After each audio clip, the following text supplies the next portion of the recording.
We are freaking live. Excellent.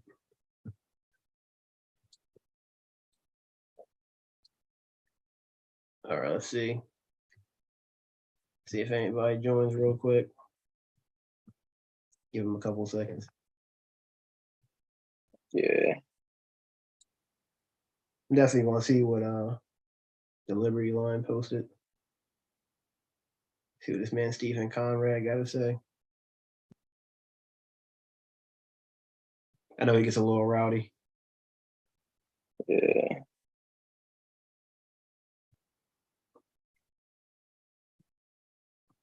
All right, good. It's up.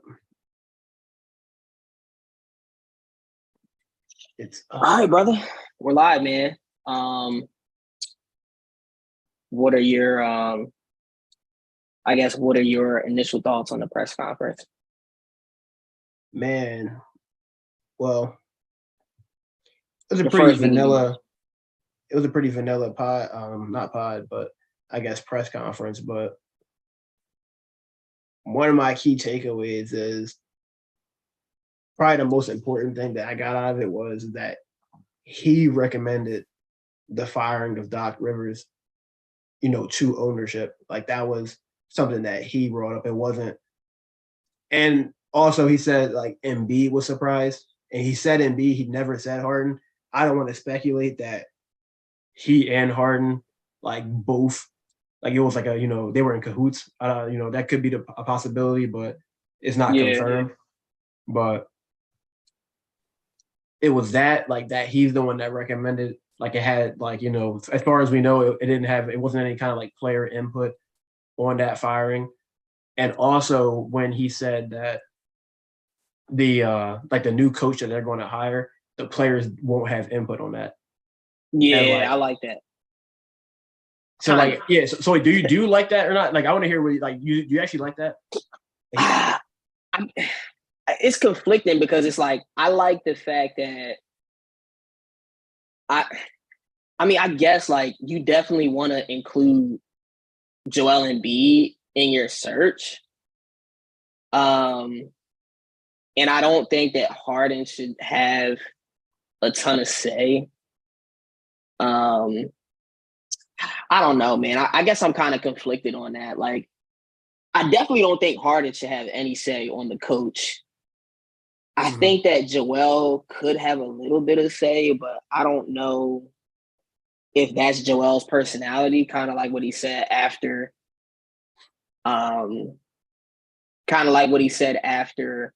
Game 7, like, oh, I'm glad that the front office doesn't have that decision to make. Or I'm glad that I don't have to make that decision, the front office does. I'd rather the players not have a decision to make than we go and just hire D'Antoni because Harden wants us to do so. You know what I mean? What about you? I don't know. I could be tripping. Yeah. Oh, yeah, but first, welcome to the stream, Sixer Daily. Good to see you in here. Let us know what you think, too, about what Morey had to say. But yeah, I mean, with Embiid, I mean, I can kind of, I'm not mad that he doesn't have any like input on the coach either, but I think that as far as players, like he probably should have some type of say. Think about Tucker. That's a guy that he wanted in, and I think that Tucker, was a good piece for us. And I would definitely say that the team as a whole was more mentally consistent. Like they kind of broke down at the worst possible time, in the playoffs against Boston. But I think throughout the year, we did see a little bit more resilience than we typically see out of that particular team. But the biggest mistake is obviously like he was a big, supporter of Jimmy Butler, and we let Jimmy Butler go. Yeah. Ownership kind of like, I guess they took the side of Ben Simmons or Brett Brown, whatever. And so maybe you can look at that and think, man, if they're thinking about Brett Brown and not considering Embiid, what is the front office like? What are they thinking about? So I think that kind of like leaves that question open. Like, what is the front office? Like, what is Josh Harris thinking? What is, Morey thinking? Elton Brand, like all those other guys. I don't even know if Dave Blitzer is still there or not, and there's some of those other guys, but Yeah. it just Nah, it's interesting. It's definitely yeah. interesting, but Yeah, I think like what Sixers Daily said, Morey's pressure didn't leave me too optimistic, but he couldn't get too deep into detail to be fair. I think that's a very fair point, especially when we yeah, talk about the fact that we just lost like what did we lose 3 second-round picks for tampering? So it's like he was very every time they would ask him a question like, yo, you want to bring Harden back? He's like, yo, I'm sorry. Like Kyle Newbick, he's probably one of my favorite writers that covers the Sixers. Um, yeah. he's probably like one of my favorites. He asked him a question, and it was about Harden and the contract and how much would you be willing to max him? And he was like, "Yo, like I can't really get into it, Kyle. Like we haven't even talked to Harden yet because we're not allowed to. So there's not much that we could do, stuff like that. So I do think, to your point, I definitely think it was pretty bland, the press conference, but to Sixers Daily point, to your point, it's like I think it was bland because, it's not much that he could talk about as far as roster construction. Like is Melton's contract up? Is Melton restricted free agent? I think Melton might be restricted. McDaniels might be restricted. Paul Reed is restricted. Like he can't even talk about anybody on the roster. Can he talk about Harris though? Tobias, yeah. I don't think they asked him about Tobias. Yeah, I was going to say because no one. Yeah, I was going to say like no one asked him about Harris. Toby. It's like like that kind of concerned me that no one brought him up. I thought somebody would at least say, "Oh, like what do we do with Harris is fit, on the team?" Yeah. But because I would definitely would have loved to see him like, even if it's like a vanilla bland answer or like a half answer or even a non-answer. Yeah, I feel like sometimes maybe like facial features and stuff like that can like kind of tell you like what he's thinking. Like he might not answer a question, but he might be thinking like, "Oh, here this dude, oh man,"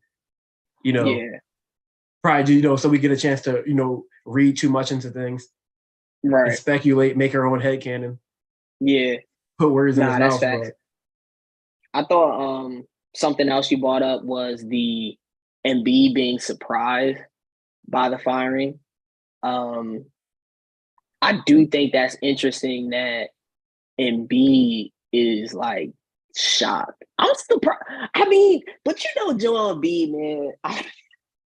I feel like Embiid, he plays with the media because after game 7, he was saying, "I like Doc, but Monty Williams and these other guys got fired, so I'm glad that I don't have to make the decision."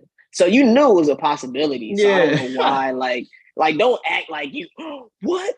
Doc Rivers is gone? Like, come on, bro. Like, I don't know, man. Well, Embiid. Yeah, but to be fair though, like we didn't see him like react like that. Well, that's just what Morey said. Like Morey is the one that said like he talked to Embiid and Embiid was shocked about it. So I mean, yeah, that's true. He probably telling the truth about that.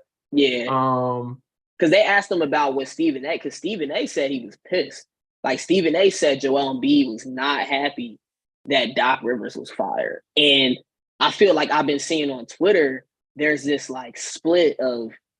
Now it's like, oh, Doc shouldn't have been fired. He's the scapegoat. He should have, we should have bought him back. They only fired him because of Harden. And it's like, yo, let's pump the brakes, bro. Like 3 weeks ago, we were all saying that, well, not 3 weeks ago, but even midway through the season, it was like, yo, Doc's an awful coach. He always comes up short, stuff like that. Now, granted, Doc did do a better job this year. I think Doc had his best year as the Philadelphia 76ers head coach, but we can't just ignore 3-2 blown leads, 20 point. Like we can't ignore his teams underperforming every year. Like we can't just ignore that. And I think it can be true that Doc kind of was scapegoated, but he also doesn't deserve the benefit of the doubt when he hasn't been in the conference finals in 10 years. You know why I wouldn't say it was a scapegoat, and this is like a shameless plug on our own channel. But even if you look at like our channel specifically, our top video, outside of the shorts, is like literally the video we made November 15th called "Doc Rivers Sucks." Like that, like has more views than any of the other stuff that we posted. Playoffs, controversial statements or whatever it is, like the top viewed video that we have is literally like the video on like Doc Rivers just not being good. So that's a sentiment that people have been having for a long time. So like, I get, if it was a new thing, like maybe you could call it scapegoating, but like this is clearly something that like people were tired of him, and even the team might have, maybe the front office was tired of him for quite some time. Yeah, and it's like, okay. No, I was gonna say like, and it's like, it's not just been with us. Like this is a theme for Doc Rivers as a head coach for 10 years with the Clippers, with the Celtics, with the Sixers. So it's like, it's not even like, I feel like you can't even compare it to Monty Williams and Budenholzer. And like those guys took their teams to the finals. Those guys, won a championship. Nick Nurse is a champion. We talk about champions, and Doc Rivers hasn't been a champion for 10 years. So it's like, I think it's hard to compare those things. And especially when you talk about the Atlanta Hawks series and how we blew that series. Last year, Doc got a pass because Embiid was injured.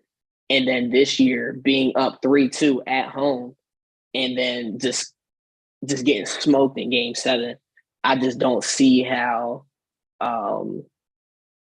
we're like saying Doc should still be here. Like, I don't understand. Like, I don't understand Doc Rivers. Like, I don't understand that one. I kind of know why, or I have definitely had thoughts of why Morey fired him, and that has nothing to do with James Harden, why he would want him to get fired. But before I say that, like, I want to address the Tobias Harris statement. I want to ask Sixers Dailies, like, so like you're saying hopefully they can flip Harris into 2 players, like 2 or 3 players. Like we've been saying the same thing, and like I was talking to Caleb earlier this morning, and like I was asking him, like, yo, like what players should we get? So like, what are the ideal role players that the Sixers should trade like Harris for? I want y'all to answer that in the comments if you're in here. Like what 2 or 3 players? And like another thing that I saw is that apparently the Indiana Pacers are looking for a veteran forward. I don't know if that's Tobias Harris, but like, and it's probably wishful thinking, but like, I would actually like it more if we were to trade Harris to them for the 7th pick. I doubt that will happen. I doubt that they'll give us the 7th pick for Tobias Harris. But like, if that were a possibility, like personally, I would jump over on like that type of deal before I get like 2 to 3 unnamed players. But I'm definitely curious to see like what 2 or 3 players you guys think will be a good trade like for Tobias Harris. But back to Daryl Morey though, Caleb. Regarding Doc Rivers, I do think that Daryl Morey was pissed that he traded Thibault in a 2nd round pick for McDaniels and he didn't play him. Like he traded for D'Anthony Melton, bro. We lost draft picks for PJ Tucker, Daniel House. He doesn't play Jaden Springer. He played, he had to sign DeAndre Jordan. Daryl Morey is smart enough to know that DeAndre Jordan sucks. And he had to sign him because he wouldn't play Paul Reed. I think Daryl Morey was just not just the playoff like shortcomings, but I think he was mad because if you remember what he said in the press conference, he said that he believes that the roster is strong enough to compete for a championship. He said, I would take this. He said, just off the top of my head, we're taking this roster over at least 26 other teams in the league. At least, absolutely. Like that's what he said. And he said that even if they were to lose James Harden, he still thinks that we could still contend for a championship. So like that leads me to believe that he thinks that Doc Rivers did a terrible job with what he provided him. Like he believes that, and what's his name? Howard Eskin asked him, why does he think that he should keep his job? And he said, well, I think I'm the best guy for the job. So Daryl Morey, it seems like he thinks that he's doing a good job as a president of basketball operations in bringing in the proper pieces to make a championship run. But he thinks that Rivers, or he thought that Rivers wasn't doing an adequate job, and that's why he got rid of him. Yeah, absolutely, bro.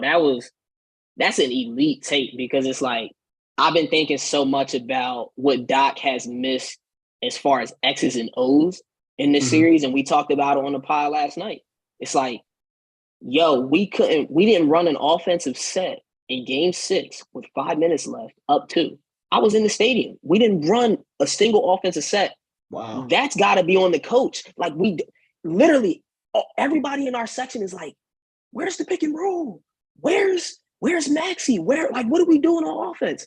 And it's like, I think Doc should have been fired for those reasons, because it seems like at the end of games, Doc doesn't coach his players into running the X's and O's. And again, we heard Rasheed Wallace, who was on the Boston Celtics team that blew the 3-2 lead when they were up by 20 against the Lakers in the NBA Finals. He even said Doc doesn't coach his players to do things. He expects the players to make the adjustments, not the coach. So I think Doc should have been fired from just an X's and O's standpoint, but you make an even better point, a way better point, in the fact that, bro, Paul Reed is just now getting backup center minutes. He's been on the team for 3 years. We've had DeAndre Jordan, we've had Dwight Howard, but we haven't seen Paul Reed until 3 years. Like, it took Doc Rivers 3 years to use Paul Reed.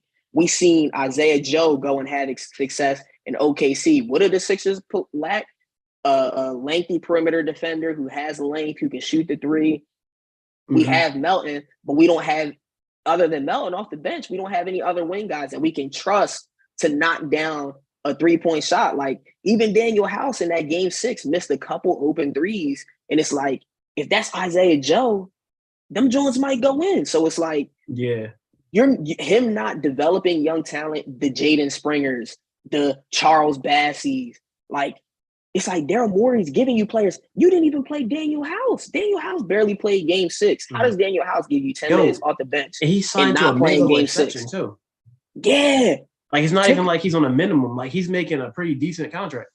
And it's like Doc is giving Morey options, gave him PJ Tucker. Like, we gave him Morey has given Doc so many options, and it seems like he didn't even use all the pieces to the best of their ability. Not to mention James Harden feeling like, which I actually do think he is correct in some points, feeling like the offense was stagnant. The offense wasn't as good as it could have been because of Doc and because of the way that Doc wanted to run the offense. So that's such a good point of just like, yo, you didn't take the talent that Daryl gave you and make the most of that. And you think about, a lot of people are getting on Harden.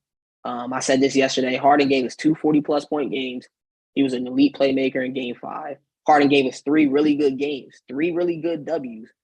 Joel Embiid wasn't good enough. In one game, he couldn't carry us to the finish line. Like, people are getting on Harden. People are getting on Morey. It's like, yo, Daryl Morey turned Al Horford, Josh Richardson, and Ben Simmons. Ben Simmons hasn't played basketball in almost 2 years.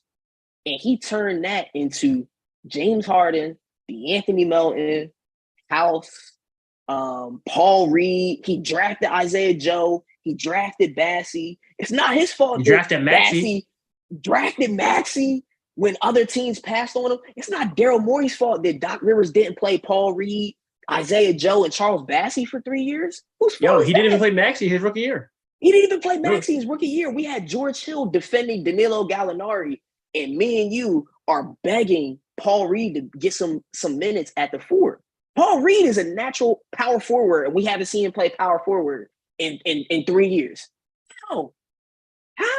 Makes no sense. sense. It's like, when we look at that, like, Paul Reed, he could have been, if Doc Rivers had a brain and actually used his player to their best abilities, we might have seen Paul Reed play a couple minutes next to Embiid as a 4, and maybe we could have, when Boston went big, maybe we could have had Paul Reed out there at the 4.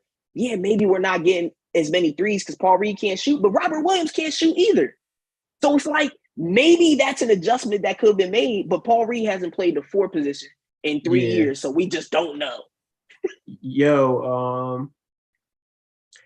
Sixer, don't tell me he's secretly you, but he said the same trade that you said, trade Tobias to Indy for Buddy Hill and one of their first. That's literally exactly what you said. Yeah, So I I'm think sure that would you agree. be. Yeah, I think when we talked earlier, we talked about when you sent me the reports of from the Pacers. I would love number 7. I just think they probably wouldn't go for it. Maybe if we did like Toby and we attached the first and maybe like, you know, like Springer or House or someone, and maybe we could get 7 that way. But I think the most realistic way would probably be Toby for Hield and a pick, and you get some extra shooting. And it's like, yeah, we take maybe a hit on defense, but I think when you have Joel Embiid as your rim protector, like we'll always be decent enough on defense when you have like PJ Tucker and Embiid, I think. And, maybe we have Hield come off the bench and you have Melton start. So maybe you have a Harden, Maxey, Melton, Tucker, and B lineup. That's kind of small. But maybe the new coach, it helps us run a little bit more, than we have in years past. You have Hield come off the bench because I think that's something we've been missing. Or maybe you have Maxey come off the bench in the 6-man. I don't know. But I think maybe you got Hield trade McDaniel is start if solid. he's allowed to play. Oh, yeah. See, I forgot. Bro, all the players that I mentioned, Rob, I didn't even mention McDaniels. All the players that we mentioned that didn't play, McDaniels was playing like 13 minutes a game in the regular season. Never like it. He's a guy that can give you a little bit off the dribble. He got the little mid-range. We never seen that stuff with him, bro. He wasn't even allowed to do nothing. Yeah, no one's allowed to do anything for it's crazy, man. Under that guy. And so I mean that just really just goes to show you how much he really, just relied on his stars, just figuring it out. But but that Tobias Harris, like that's definitely. I'm looking at Indiana's picks real quick because that's what I was doing while you were while you were saying that. So Indiana does have 3 first-round picks. Unfortunately, after 7, they have 26 and 29. So like, maybe Buddy Hield and like 26. Like, that's. I'm probably cool with that. I mean, I would love that. Upset with that. You give me Buddy, and then you give me a late first, and we can use that pick on maybe a vet because there's guys out there like the Desmond Baines, like the who do we draft Court Miles over? Like the Kuzmas, like the DeJounte Murrays, like guys that have been. More about college than me this year. I don't know how many sophomore, junior, senior type cats that we can get maybe late in the first round that can maybe help contribute to this team. As far as like sophomores, juniors, like Maxwell Lewis actually is projected to go to where we would have drafted if our pick didn't go to Utah. Like he's a sophomore, small forward, 6'7", 195. He was really good at Pepperdine. He actually is interesting because I'm looking at Tankathon. Tankathon has Maxwell Lewis going 28th. I actually think he'll probably go higher than that. I mean, he does go to like a smaller school, so that's probably what they're thinking, that nobody's going to take him seriously because he plays for that team. But he's not really like the best 3-point shooter. Like he made about 35% on 4.5 attempts, 47. But he did shoot 79% from the free throw, so that's not too bad. That's good. Yeah. 17 points, almost 6 rebounds. Like that. He's definitely a solid player, and he made great improvement from his rookie year. What position another is guy he? I think about, like they got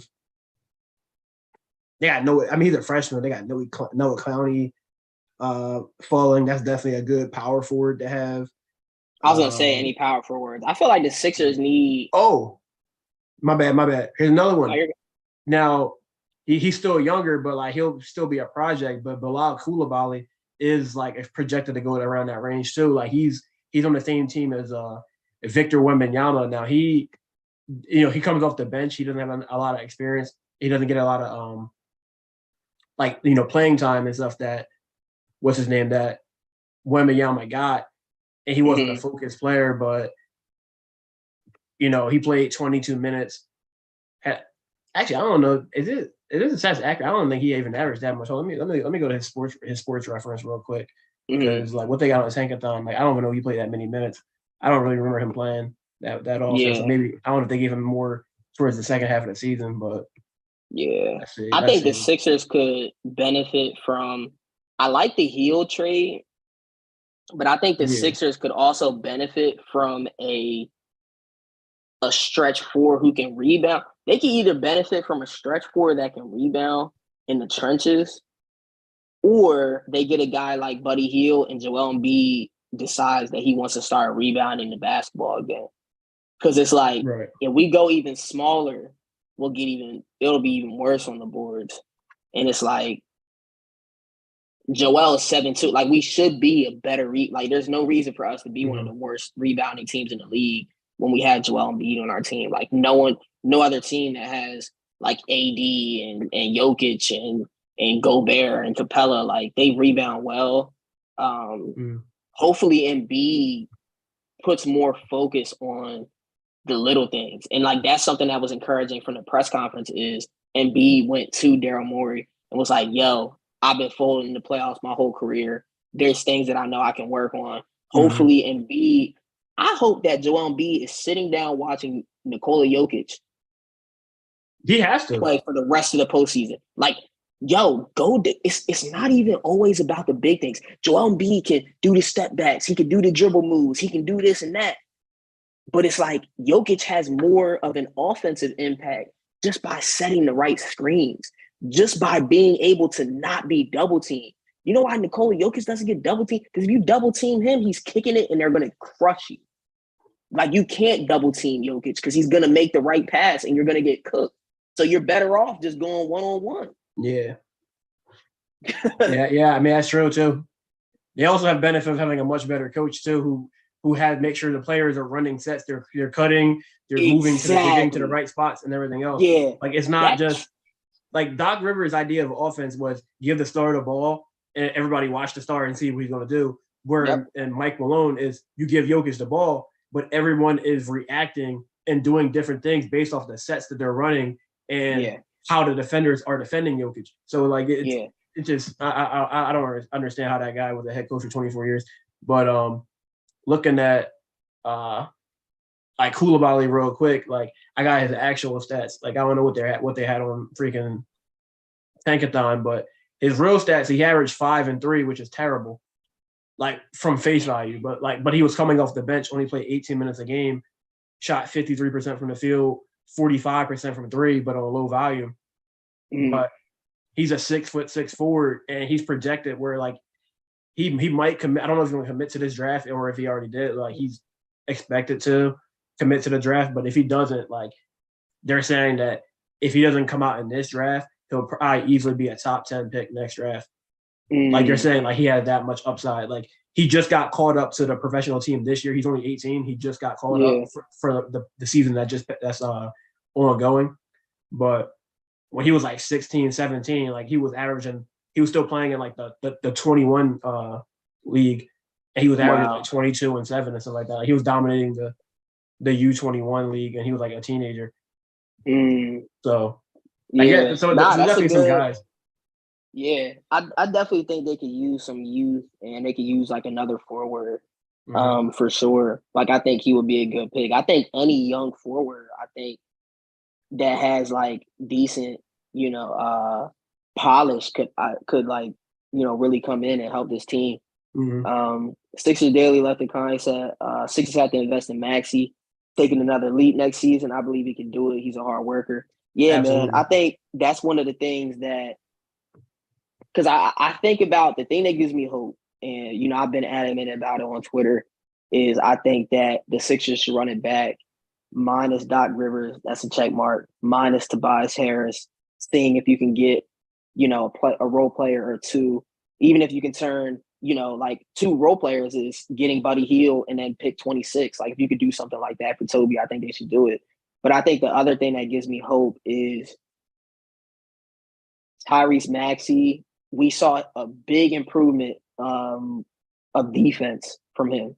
Like he played really, really, really solid defense in that Boston series. And PJ Tucker, he was saying that PJ Tucker been on him of like, bro, there's no reason that you shouldn't be a good defender in this league.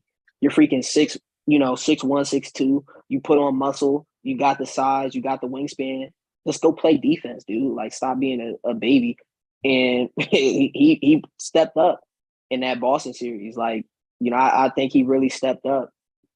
He grew up a lot in that Boston series. And I think one area he can improve upon is playmaking. Like, getting to spots and not just always looking to score, but looking to score and pass. And I think that he can definitely take that next step. And I think with him taking that next step, with Harden coming back, guy who led the league in assists, and then obviously Embiid led the league in points 2 straight years, I think that, the Sixers will have a chance if they make just a couple tweaks, if we get the right coach in here, because the right coach could also take the offense to the next level. It can unlock Maxey with Harden and Embiid. Because last year, it was really just the 2-man game, and then Maxey would give you spurts of, like, offensive greatness, but, like, maybe another coach can come in here and really unlock his potential and have him be more a part of the offense than freaking Doc Rivers. Yeah, I think even Sam Cassell, you make great point. Both of y'all really made excellent points. Yeah, that's why I wouldn't mind saying like a Sam Cassell like take over, or who's the other guy? He was 46. It was another guy that was it Budenholzer? Huh? Was it Budenholzer? Nah, Budenholzer is like 52. No, I don't want Budenholzer. The only thing I like is he's under the he was under the Popovich tree. No, he is, but so was Brett Brown. And like, but what's his name? But Budenholzer, like, he has the same kind of issues that Rivers has, is that he doesn't like, I don't want anybody that doesn't let me say Maxey played under about a prime Ben Simmons his rookie year and played next to Harden. He's ready to take him. Yeah, absolutely. And like Caleb was saying, like in the off season, like Maxey has proven that whatever he like puts his mind to like whatever he wants to work on the off season, like he comes back the next year doing it. Yeah. Like after his rookie year, man, I shot 30% from 3. That's not acceptable. Like, I know I can be a great shooter. Came back 42%, 43% this year. Like it's not a fluke at this point. Like you can say, oh wow, like his numbers, maybe because he's open more and something like that. But no, like he proved with back-to-back seasons that he put in the work to improve his shooting. Yeah. What else did he work on? His 3-level scoring. That's kind of what he worked on more coming into this season, at 3-level. Because he kind of already had a floater when he came in, but now it's step back threes, mid range, get into the explosiveness to the basket. Like he worked on being effective at different spots on the court. So like now the more natural or the next natural step would be for him to, work on his playmaking, his passing. It's too many times where Maxey misses Embiid in the post because, like, I don't know if he's too short so we can't see or whatever it is, but like he's kind of hesitant to make certain passes, and I think that's the first thing he needs to work on. Like work on his post entry passes and working on seeing his teammates, because sometimes he misses wide open teammates because he's worried about scoring and he's missing and not seeing his players running side by side with him. Yeah, I agree, bro. You know what else? This might be like the hottest take of all. It's not actually not a hot take. It's not a hot take. It's just an idea. If we let's say we can't move Tobias. Part of me is like, obviously Tobias underperformed in big games and all of that other stuff, right? And if you're the fourth option, there's only so much that we can get out of Tobias Harris. Yeah. But can another coach get more out of Tobias than Doc Rivers? Like an offensive coach, like a tactical coach. Because it's hard when you got Harden, you got Max, you got Embiid. But like Tobias, I don't want Tobias back. Like, I hope they trade him for better fitting role players. But he played solid defense against Boston. He wasn't good offensively. But again, like, I think it's hard for guys to get in rhythm with the way that the offense was run with Doc. Like, I think it's just hard for guys to really get in a rhythm. And I do think that Tobias does have, like, I like the post mid range,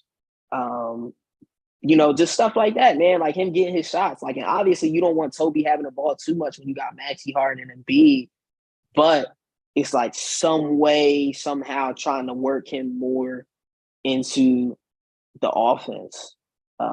If we couldn't trade him, can another coach get something out of Tobias? I don't know, but I think that I think that Harris has to go because, like you said, it's very hard to get more out of a guy as a fourth option.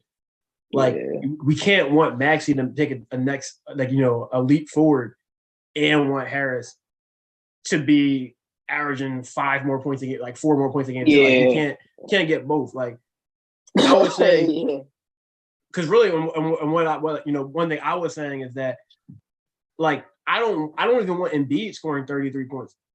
Like that's not even what I want. Like I would prefer Embiid score less points, grab more rebounds, and focus more on defense. And the reason for that is because they've already shown, like especially him and Harden, like they already shown that pick and roll is dynamic.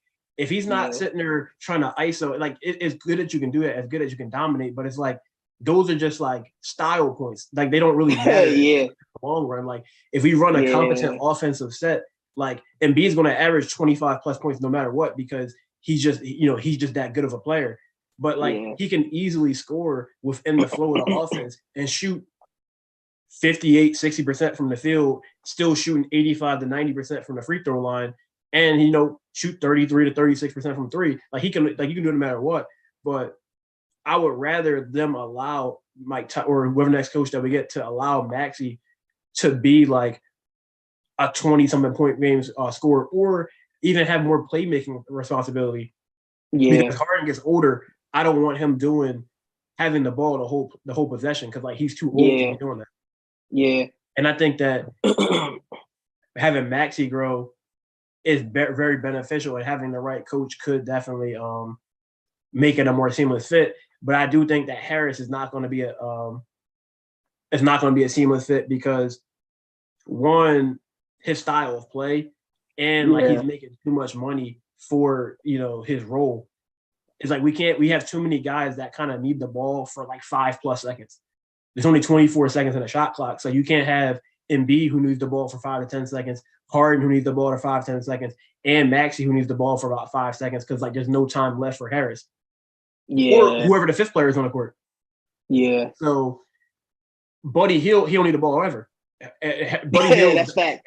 Buddy Hield doesn't ever need the ball. Like you can take 6 seconds of Embiid, 6 seconds of Harden, 6 seconds of Maxey, and the other two guys only need 2 seconds to do what they need to do. Like you're always going to be within the shot clock, and you see a lot of possessions where if we're not running an offensive set, like we're just basically getting shot clock violations. We're forcing up dumb shots at the end of the shot clock because there's no continuity and no flow.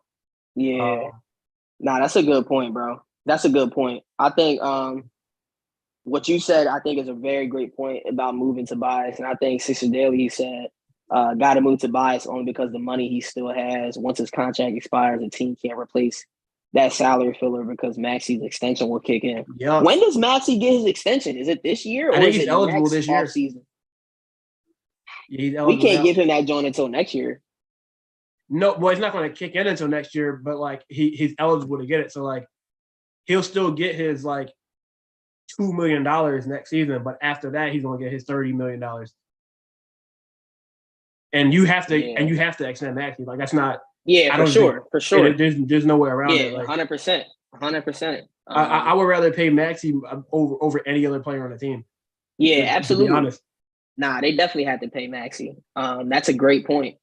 I was thinking that, oh man, it's so tough, bro. I was thinking if we move Tobias, and it sucks because if we keep Harden, it's going to be for a multi-year deal, so we won't have any money to sign free agents. But then again, it's like, we can't bank on guys wanting to come here. Which is why, again, I think Harden is the play. But that's a really good point. Tobias definitely has to be moved for sure. Yeah. Definitely has to be moved. Yeah. I think I was reading something that if we traded Tobias, say, for Bojan Bogdanovic, we would free up like $19 million that we could actually use this offseason because Harden's off the books, technically. We have his bird rights. Harden's off the books, and Tobias will be off the books. So we can free up Tobias's contract. We can actually go and sign somebody and then re-sign Harden. Harden afterwards, yeah. Yeah. Like, I think that would be a good move. And extend Maxey. Exactly. Like, if we could trade Tobias for Bojan and then have it free up. I'd rather get healed though, because Bojan Bogdanovic is like 32, 33. Yeah, he's an old head. I wonder how much money we would what would be the difference if we traded Harris for Hield. I definitely think that's a move that needs to happen though. Well, Hield definitely makes a lot less. Yeah, Hield makes only like 20 mil. Yeah, I think you're right with that. Let me see, Buddy Hield contract. Let's see. Yeah, what is it, 19? Yeah, he's making. He's at 18. Yeah, 20, 23, 20. Yeah, he'll get $18,568,183. Bro, that's the perfect deal because Tobias is like, you're trading an expiring contract for an expiring contract, and they're looking for a veteran wing. I think that's the perfect deal, bro. Yeah. Like, I just think that's a win-win deal for both sides. They're both in your early 30s. I think that's a win-win deal, yo. Tobias is clearly the better player. Give me 26, 27, or 29, whatever the heck you want, and let's ride. Bro, it's crazy that Buddy Hield is like 30, bro. I feel like that's mad crazy because this man was like, bro, he was in college when I was in college. And this man's like this guy is like almost 3 years older than me. And I remember like we played Oklahoma in a championship, not the championship game, the Final Four game where we blew them out in 2016. Mm-hmm. And like he was a senior, so like he's only what 1 year. He was only 1 year ahead of me academically, but he's like 3 years older than me. That's crazy. Yeah, I think was he like a junior maybe when he came out? No, he was a senior because Oh yeah. I was a junior. Yeah, because I was a junior when Villanova won, and we played Oklahoma that year, and that was the year he got drafted. So he was a senior, and I was a junior. But he's like 3 years older than me. Wow, like that's crazy. That's wild. He reclassified probably a couple times. Right. Morey. Yeah, you're right. Morey does have his work cut out for him, brother. Because I'll give Morey his credit too. Like he really did inherit a bad situation. Like very bad situation. It seems like it's good, and I think people really like. I know a lot of people are disappointed with some of the things that Morey has done, but they kind of underestimate, what he had to come into. Like just because we had Joel Embiid and Ben Simmons doesn't mean he was coming into a good situation. Like we had bad contracts, no assets. We just came off of it. Think about all the dumb trades and dumb moves that happened leading up to us getting Daryl Morey. Yeah. Like one, we had just let Jimmy Butler go. We had just signed Al Horford. Al Horford was on the roster. We had Al Horford. We had Tobias Harris maxed out. Josh Richardson. We had just traded Fultz. Just traded Bridges. Like all those things happened before Morey even got there. So like he came here and the only positive thing that he had on the team, because Maxey wasn't there either. So the only positive thing he had was Embiid and Simmons at the time. Yeah. Everything else about it was bad. Everything else about the Sixers organization was terrible. Did he trade for Seth Curry too? Huh? Did he trade for Seth Curry? He traded Josh Richardson for Seth Curry. Yes, he traded Josh Richardson for Seth Curry. He signed Andre Drummond, who's the best backup big we had. Yeah, but he had to give him up for Harden. So he got Andre Drummond. He got off of Al Horford to get Danny Green, who was useful for our team. Yeah. Then got rid of him to get Melton, who was also useful for our team. He was forced to trade Thibault because Doc Rivers hated Thibault, so he had to trade him. And then the guy didn't even play the guy he traded him for. So that's why I definitely think that's why he was ready to get that guy out of there. He's like, bro, you made me trade Thibault because I know Morey liked Thibault. He was an all Thibault defensive too. player. He was all defense. And he had to get rid of him bro. for no reason. Crazy. Yeah. And it's like, bro, it goes back to the players not being fully comfortable with Doc. Like, you hearing it from James, you know, it's really just James that you heard from. But even Matisse, when he left, was like, yo, it feels good to feel welcome. And, you know, I'm not going to get yanked because I had a bad quarter. Even Paul Reed was saying stuff like, yo, it feels better that I'm in the rotation. So it's like, yo, Doc is literally hindering Cat's development, bro. Like, literally. Like, Morey has done, I don't know what more Morey could have done. I don't know what, like, yo, he, like you said, he turned Al Horford.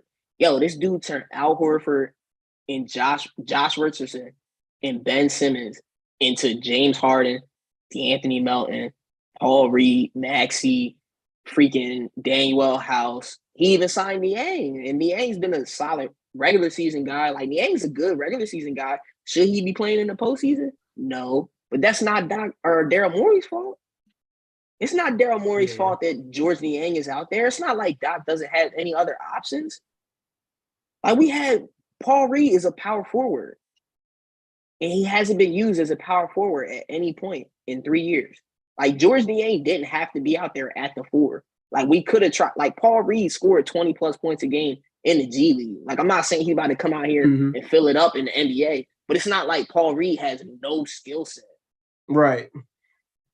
It's like we just never seen him. It's not even like he can't shoot at all. Like, he might not be a great three-point shooter, but the fact that Paul Reed can't even attempt a jump shot in the game, like, we've seen in games we're getting blown out, Paul Reed's hitting mid-range jumpers. But if it's a real game, like, he'll never be able to shoot the basketball. It's like, why don't you let players do stuff that they've been working on? Doesn't make any sense, man. Doesn't make any sense. Yeah, before we wrap it up, let's just address his last question. I don't know. I think we probably I don't know what we could do with Korkmaz, man. Like, I mean, he's another like development casualty too. But like, I don't know, man. Maybe Chicago, because Chicago is about the only team that likes him because they call him the Bulls killer. So maybe they'll take him. Yeah. Outside of them, I don't know who else would. Because he didn't even think maybe play.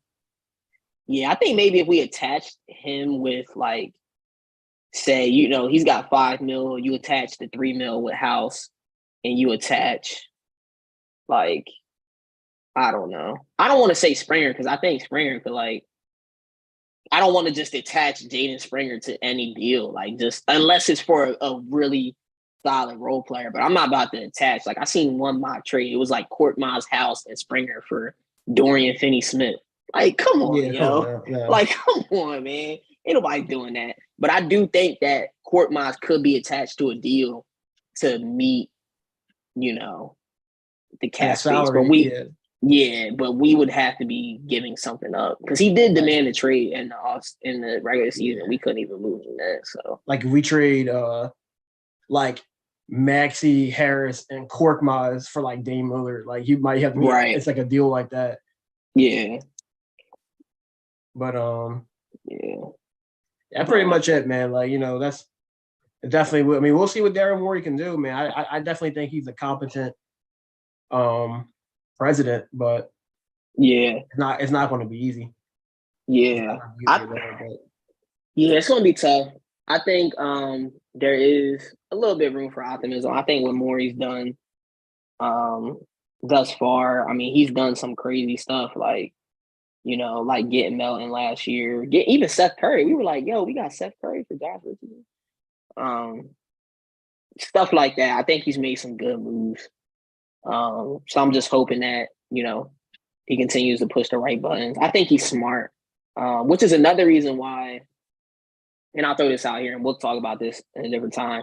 But I think this is another reason why I think that the Harden contract, if we were to say 4-year deal, I think we would be able to get out of it. Like, we've seen Mike Conley get moved. Like, we've seen Mike Conley get moved for good pieces. We've seen Russell Westbrook just got traded for D'Angelo Russell, Malik Beasley, and who else? Jarrett Vanderbilt. And Russell Westbrook.